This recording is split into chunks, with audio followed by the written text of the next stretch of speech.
The world loves to write people off. Maybe you've even written yourself off.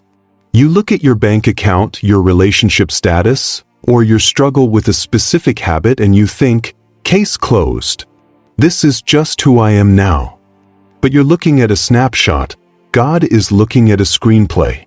In the kingdom, there is no such thing as a closed case because the one who holds the gavel also holds the keys to life and death. The anatomy of a phallus not unspiritual to be challenged, but it is unscriptural to be defeated.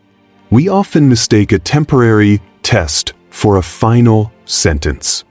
Whatever test you are in right now, you have the capacity to pass it. You have to open your eyes to see the way out. A fall does not connote an end. Proverbs 24 verse 16 tells us that a righteous man may fall 7 times, but he rises again. Notice it doesn't say he might rise. It implies that rising is part of his nature.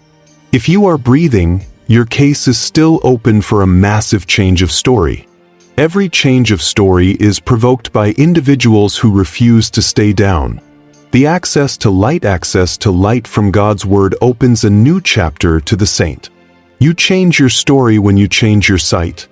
This is the Isaiah 60 verse 1 and 2 Corinthians 3 verse 18 reality, reflecting his glory until you are transformed into that same image. Think about the arrival of a long-awaited Isaac. By every human standard, that was a closed case. The biology was dead, and the timing was wrong.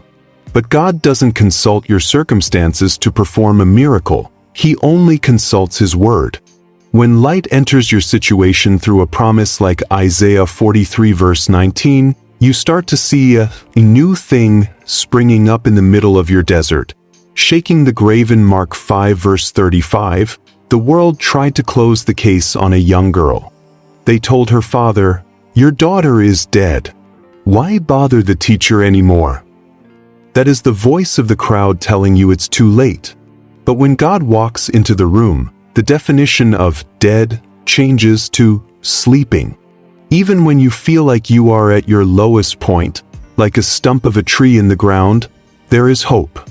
Job 14 verses 7 to 9 tells us that at the mere scent of water, that stump will bud and sprout again.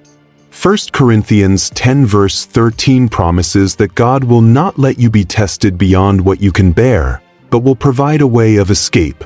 The way out isn't a back door, it's a forward march. The year of arrival 2026 is the year the long-awaited Isaac arrives. This isn't just a wish, it's a spiritual alignment. To receive an Isaac, you have to stop acting like an Ishmael. You have to stop settling for good enough and start contending for the promise.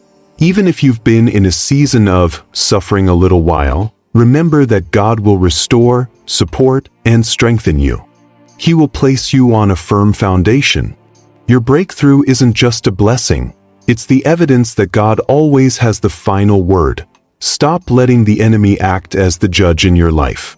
He's just a prosecutor, and he's a liar. Your case is still on the desk of the Almighty.